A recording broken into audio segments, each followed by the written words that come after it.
First ever factory outlet Mukunda jewelleries KBHP Somajiguda Suchitra Hanamkonda Kothapet Chandanagar Khammam.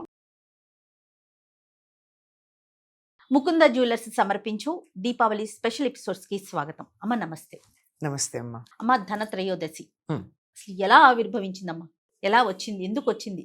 దేవతలు రాక్షసులు కలిసి పాల సముద్రాన్ని చిలుకుతున్నప్పుడు అందులో నుండి విశిష్ట వస్తు సముదాయం చాలా వచ్చింది. ఐరావతం, ఉచ్చైశ్రవం, కల్పవృక్షం, చింతామణి, అప్సరసలు, అంతకన్నా ముందు వారుణి అనబడేటటువంటి ఒక మద్యం, అంతకన్నా ముందు హాలాహలం, ఇవన్నీ వచ్చాయి కదా. అవును.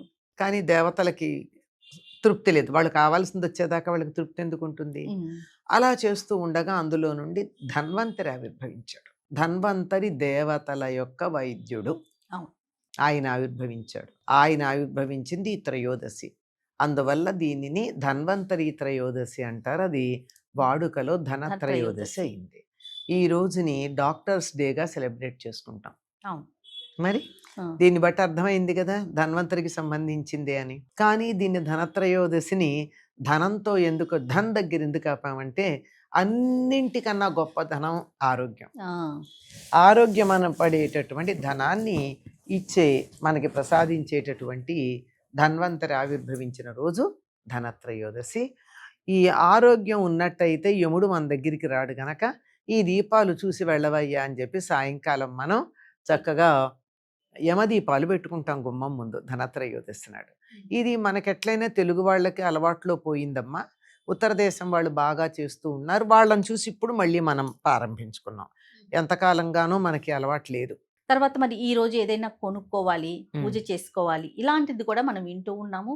దీన్ని ఒక సాంప్రదాయంగా కొనసాగిస్తూ ఉన్నాం. మొదట్లో లేదు కదమ్మా, ఈ మధ్య కాలంలోనే మనం చేస్తున్నాం. ఒకప్పుడు ఈ ధనత్రయోదశి నాడు బంగారం కొనాలి అనేటటువంటి లెక్క లేదు. ఈ మధ్య కాలంలో మొదలైంది. అసలు ధన్వంతరికి బంగారానికి ఏమిటి సంబంధం? లేదు కదా. కానీ ఇది లోకంలో ఎందుకు వచ్చిందో ఒకప్పుడు ముఖ్యంగా ఉత్తర దేశంలో కొత్త సంవత్సరాన్ని దీపావళి తర్వాత మొదలు పెట్టుకునేవారు.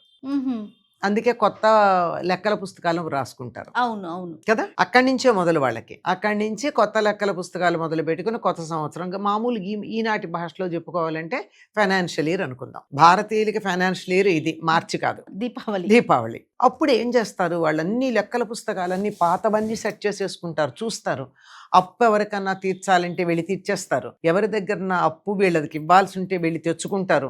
తెచ్చుకోవడమే కాదు, ఒకవేళ వాళ్ళు ఇవ్వలేమంటే తీర్చవయ్యా మళ్ళీ దీపావళి మర్నాడు ఇస్తానంటారు. ఎందుకంటే మొత్తం ఎక్కడికక్కడ లెక్క సరి చేసేసుకోవాలి. బ్రాడ్ ఫార్వర్డ్ పెద్దగా ఉండకుండా లాభం మాత్రమే ఉండేటట్టు.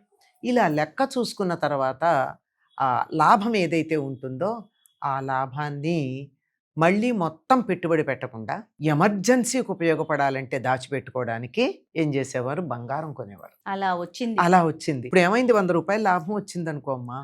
ఆ 100 రూపాయలు మళ్ళీ పెట్టుబడి పెట్టేస్తే రేపు పొద్దున మొత్తం మునిగిపోతే వీళ్ళ గతేమిటి? ఏ కారణంగా అన్నా ఇప్పుడు మనకి చూస్తున్నాం, ప్రపంచం ఆర్థిక పరిస్థితులు ఎట్లా ఉన్నాయంటే ఏ రోజు ఏదేమవుతుందో తెలియని పరిస్థితి ఉంది. అవునమ్మా.